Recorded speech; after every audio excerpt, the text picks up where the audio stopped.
In order to let people access and work on your company file, you have to add them as users first.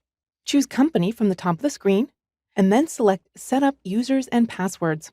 From here, choose Set up Users. Remember that before you can set up additional users, you need to make sure that you first purchase a license for every user that's going to access QuickBooks. Right now, I can see that I'm currently logged in as the admin account. This is by default. The admin can access every aspect of QuickBooks, and you don't have to set up this user. It's already there. Let's click Add User to set up somebody new. The first thing you'll need to decide is a username and a password for that user who's going to use QuickBooks. I'll click the blue Next button. Now you can decide what they're going to be able to access. For example, if they can access all areas of QuickBooks like an admin role, you can simply select the first option. If they only need access to certain areas, you can fine-tune that on the next few screens. You can also give an accountant access to certain areas, except for things like credit card numbers and other sensitive data.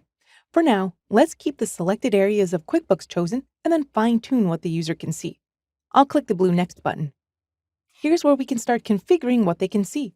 For example, if I have an employee that can only access things like inventory and ordering products, I can say they have no access to areas like sales and accounts receivable. I'll click Next. Now with purchases and accounts payable, they might be able to do this because if they're ordering inventory, then they'll need to be able to enter purchase orders. So I'll choose Selective Access. This means that they can create transactions only. I can also give them permission to create and print transactions. Let's click Next. I'll say no access to the checking and credit card areas. Here's where I want to give them full access to the inventory area because I need them to be able to do all of these things. And I can read at the top what access I'm giving them and what things I'm giving them permission to do. I'll click Next again. I'll give them full access to the time tracking area. And I'll make sure they have no access to the payroll section.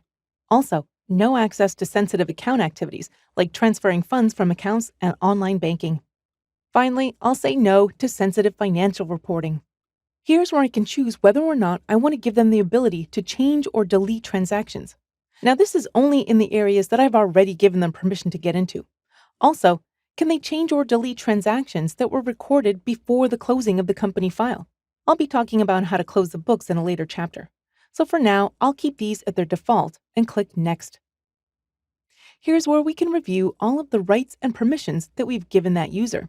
Click the blue Finish button, and the user has been created.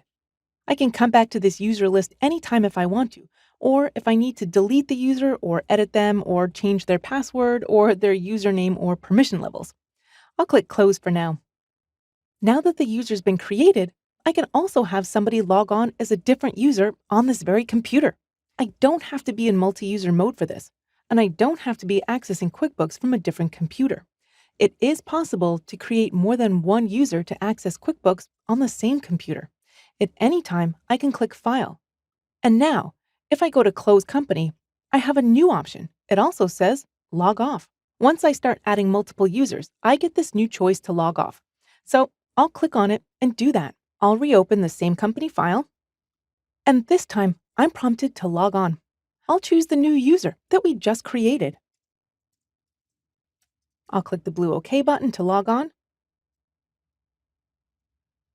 Because this is the first time I'm logging on as that user, I'll get the new features tour.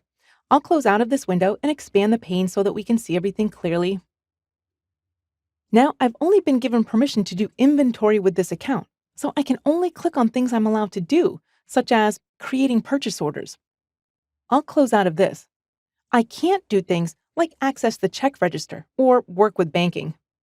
Going to give me notice that I need permission to do these things. At any time when I'm done, I can select File, Close Company, Log Off, and then reopen the file as a different user.